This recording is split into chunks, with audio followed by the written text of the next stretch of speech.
Hi friends, welcome to Rahana's kitchen. இன்னைக்கு நம்ம கிச்சனில் சின்ன குழந்தைகள்லேருந்து பெரியவங்க வரைக்கும் விரும்பி சாப்பிட்ற மாதிரியான க்ரீமியான கேரட் பாயாசம் எப்படி செய்யறதுன்னு தாங்க பார்க்க போகிறோம். அதுக்கு 3 மீடியம் சைஸ் கேரட்டை எடுத்துக்கலாங்க. சப்போஸ் பெருசாக இருந்தால் 2 எடுத்துக்கோங்க. கேரட்டை நல்லா துருவி எடுத்துக்கலாம்.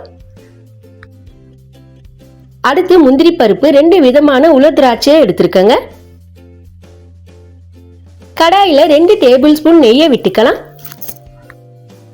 நெய் சூடான உடனே ஒன்று ஒன்றா நம்ம தனியாக வறுத்து எடுத்துக்கலாங்க. இதில் நம்ம முந்திரி பருப்பு திராட்சை தான் சேர்க்கணும்னு இல்லைங்க. உங்களுக்கு விருப்பமான நட்ஸ், அதாவது பாதாம், பிஸ்தா அப்படின்னு எது வேணால் நீங்கள் சேர்த்துக்கலாங்க. எல்லாத்தையும் தனித்தனியாக வறுத்து விட்டு ஒரு பிளேட்டுக்கு மாற்றி விட்டு எடுத்துக்கலாங்க.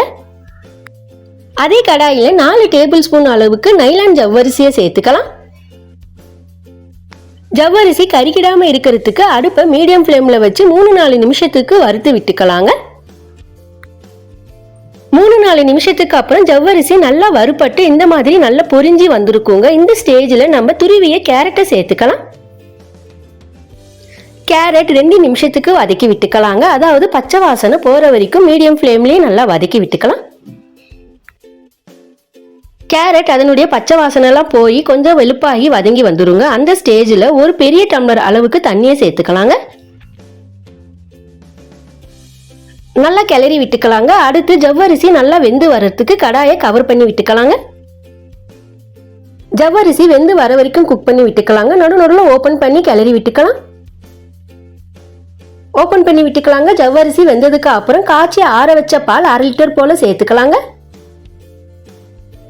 நல்லா கலந்து விட்டுக்கலாங்க. அடுப்பை மீடியம் ஃப்ளேமில் வச்சு விட்டுக்கலாம். பால் நல்லா சுண்டி வர வரைக்கும் குக் பண்ணி விட்டுக்கலாங்க.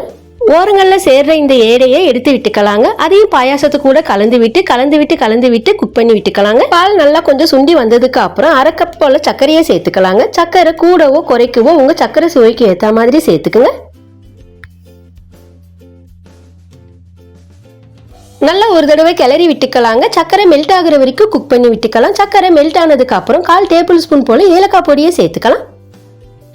ஒரு கிளறி விட்டுட்டு வறுத்து எடுத்துருக்கிற முந்திரி பருப்பு திராட்சையை சேர்த்துக்கலாங்க. மறுபடியும் ஒரு கிளறி விட்டுட்டு அடுப்பை ஆஃப் பண்ணி விட்டுக்கலாம்.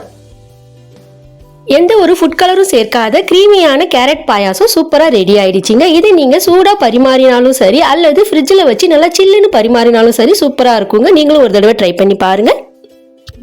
இது வரைக்கும் நம்ம சேனலை சப்ஸ்கிரைப் பண்ணாதவங்க சப்ஸ்கிரைப் பண்ணுங்க.